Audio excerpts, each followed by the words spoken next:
यसमा कुनै डाउट छैन कि स्यामसङको फोल्डेबल फोन्सहरू मार्केटमा लिड गरिरहेका छन्। स्यामसङ ग्यालेक्सी Z Flip5 को कुरा गर्नुपर्दा यो मोडल अगस्त 11, 2023 मा रिलिज भएको थियो। यसलाई स्यामसङले फ्लिप फोनहरूको लागि लिएको बिगेस्ट स्टेप पनि भन्न सकिन्छ।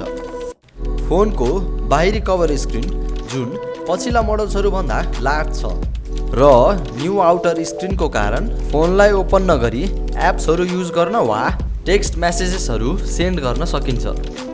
यिनै कारणहरूले गर्दा यो मोडललाई बेटर बनाउँछ। ग्यालेक्सी Z Flip5 मा एल्युमिनियम फ्रेमको युज भएको छ, जसका कारण tougher drop and scratch resistance पनि रहेको छ र रेजोल्युसन्स भने 1080 by 2640 पिक्सल्स रहेको छ।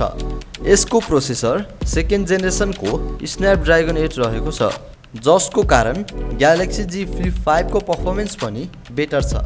यो फोन्समा दुईवटा क्यामेरा रहेको छ, जसमा 12 मेगापिक्सलको मेन क्यामेरा र 12 मेगापिक्सलको अल्ट्रा वाइड क्यामेरा रहेको छ। त्यस्तै 10 मेगापिक्सलको फ्रन्ट फेसिङ क्यामेरा छ।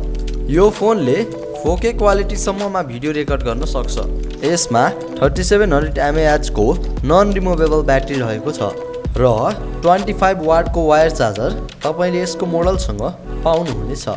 यो मोडलले USB-C पोर्ट सपोर्ट गर्छ। यसमा 256GB storage with 8GB RAM, त्यस्तै 512GB storage with 8GB RAM रहनेछ। ग्यालेक्सी Z Flip5 मा साइड माउन्टेड फिङ्गरप्रिन्ट रहनेछ। यसले डुअल सिमका साथै eSIM पनि सपोर्ट गर्छ।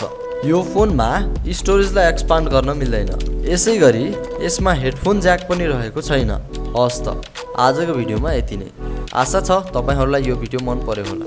यदि भिडियो मन परेमा भिडियोलाई लाइक र शेयर गरिदिनु होला र च्यानललाई सब्स्क्राइब गर्न पनि नबिर्सिनु होला।